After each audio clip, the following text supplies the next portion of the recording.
Build a routine with Ollie that supports your wellness needs, like getting your daily vitamins and minerals with Ollie's multi-gummies, or keeping your mood upbeat with all the vitamin D in Hello Happy. Give your gut health some support with probiotics, and wake up feeling refreshed after taking Ollie Sleep. Do wellness on your terms. Find Ollie at a Walmart or Target near you or at ollie.com. These statements have not been evaluated by the Food and Drug Administration. This product is not intended to diagnose, treat, cure, or prevent any disease.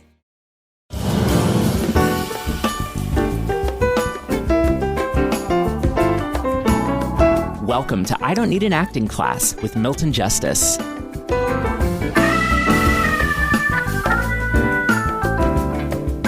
All right, so there are a couple of things we're trying to do at the moment.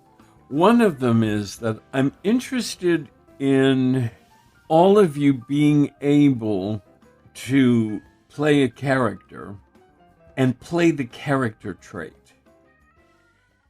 I mean, when you look at all the elements of character, and there's so many elements of character, and somewhere, I can't find the list that was given when I took a screenwriting class at Santa Monica Junior College sometime in the 80s, and I had this wonderful teacher.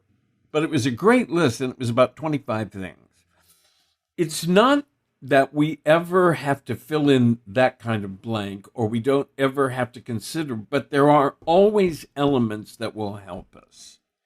I tend to think of the past as a huge lump of things that might include the class of the character, that might include the ethnic background of the character, that might include the education of the character, even the time period. So, I mean, there's so many things that have to do with the past of a character that you could just go on. And it's not that you need all of them, but it's that they exist.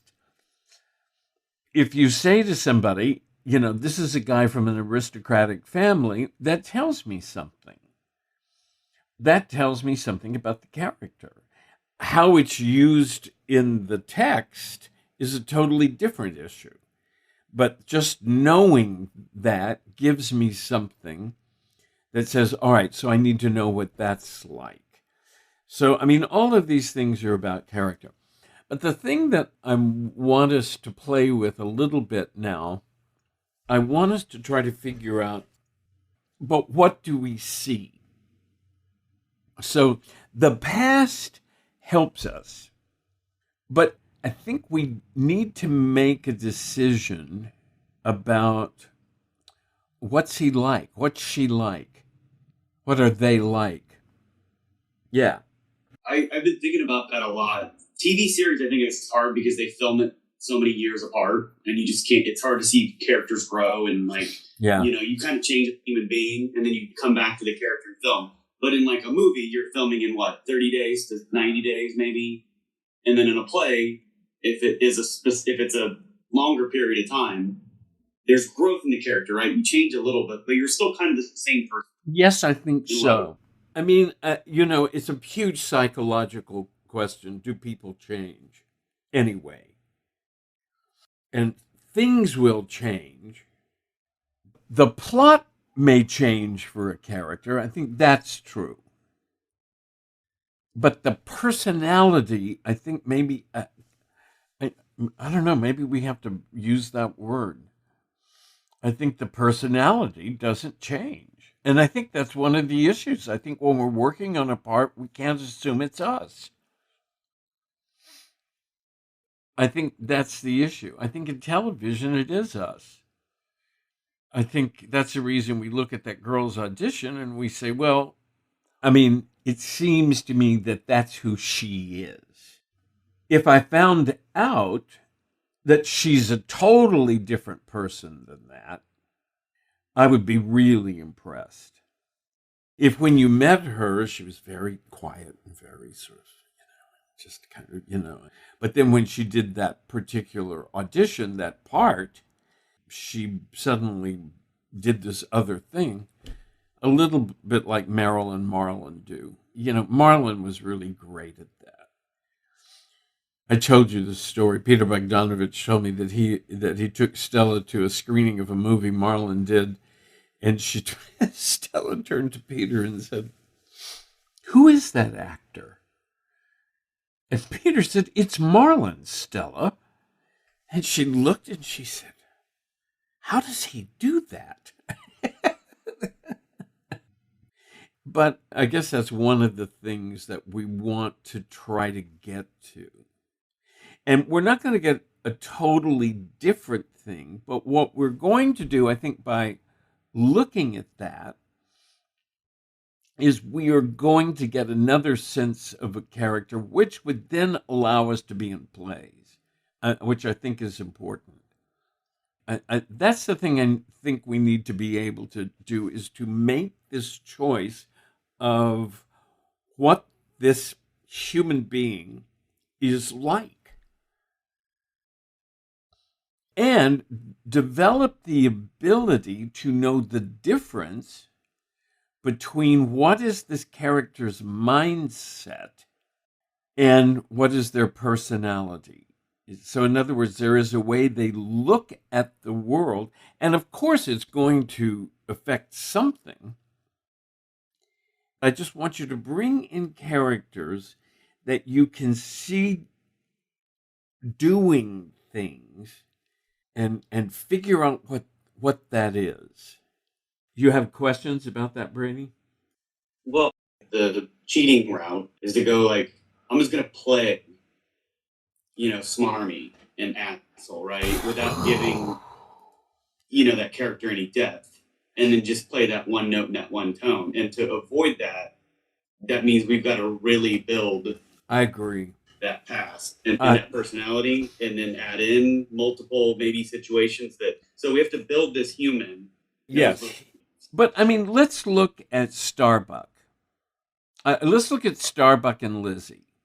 These are perfect examples because I can see that performance of Starbuck where he's a hustler.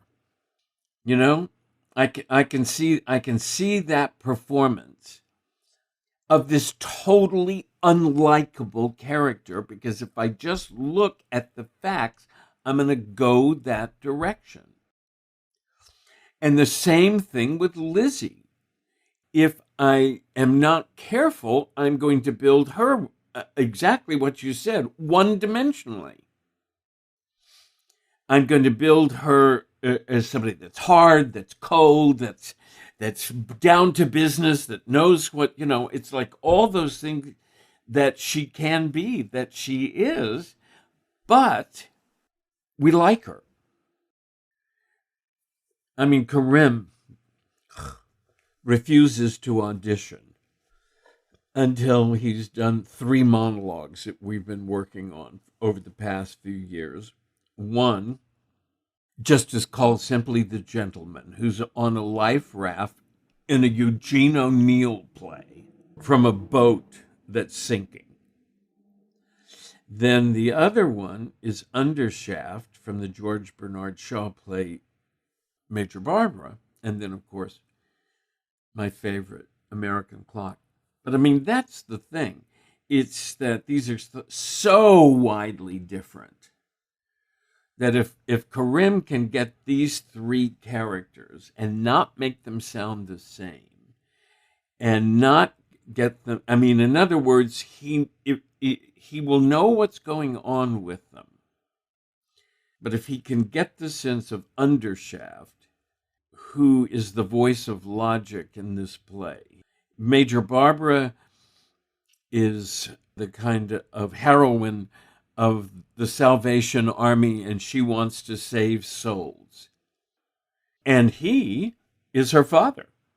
And he's totally aware. I mean, it's such a brilliant monologue. You sit back in awe that saving souls is pointless if people don't have a job.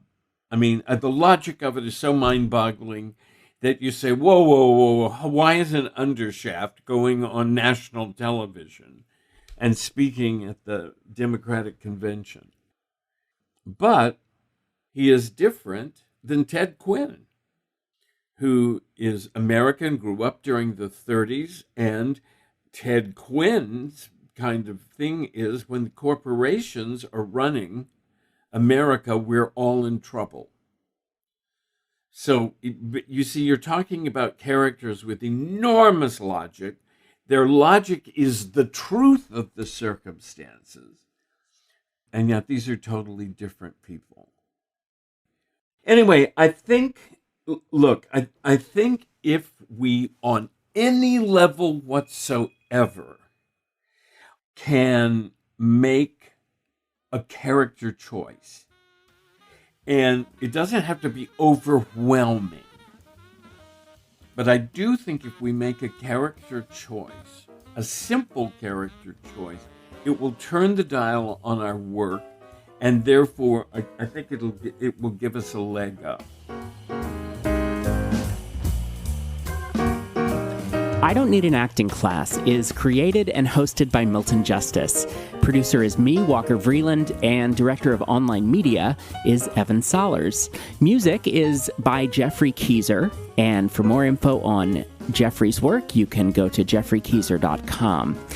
Please subscribe, rate, and review the podcast. You can find us online, idon'tneedanactingclass.com. You can also follow us on Instagram, and you can continue to send your questions to Milton at questionsformilton@gmail.com. Thank you so much for listening, and we'll see you back here next week.